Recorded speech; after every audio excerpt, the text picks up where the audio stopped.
அனைவருக்கும் வணக்கம். என்னோட பேர் திருநெல்வேலியில இருந்து பேசுறேன். தமிழ்நாடு தனியார் ஆம்பளர் சூழல் முறைமையாளர் சங்கத்தின் மாநில தலைவராக இருக்கிறேன். சரிங்களா? அந்த பிரைவேட் ஆம்பளர்ஸ் மாநில தலைவர்.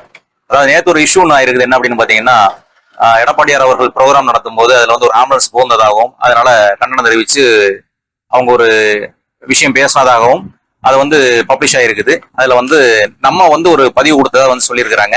அதாவது நம்மளோட லெட்டர் பேடை வந்து ஃபேக்கா ரெடி பண்ணியிருக்கிறாங்க. நம்மளோட லோகோவும் சரி, என்னோட பேரும் சரி, அதுல பாத்தீங்க அப்படின்னா அந்த லெட்டர் பேட்ல என்னோட பேர் வந்து மேல மட்டும் தான் மென்ஷன் பண்ணிருக்காங்க. என்னோட சிக்னேச்சர் அதுல கிடையாது. பிளஸ் என்ன அப்படின்னு பாத்தீங்கன்னா, கீழே அதுல சீல் எந்த விதமான சீலும் கிடையாது. நம்மளோட லோகோவே ஃபேக்கா கிரியேட் பண்ணிருக்காங்க. கிரியேட் பண்ணி ஒரு அறிக்கை ஒன்று கொடுத்துருக்காங்க. அதுல வந்து நாங்க கண்டனம் தெரிவிக்கதா கொடுத்துருக்காங்க. அது வந்து ஒரு பொய்யான செய்தி. சரிங்களா?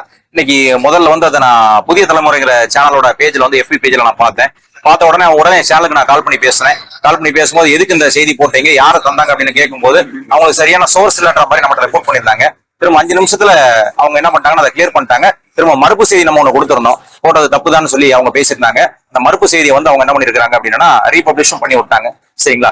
இந்த மாதிரி ஒரு தேவையில்லாத விஷயத்த வந்து எதனால பண்றாங்கிற விஷயம் தெரிய மாட்டேங்குது.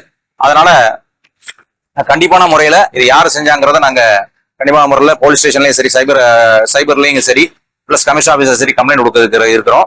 அவங்க கண்டிப்பான முறையில் அவங்களை யாருங்கிறத கண்டுபிடிச்சிருப்பாரு நம்ம கேட்டு. நன்றி.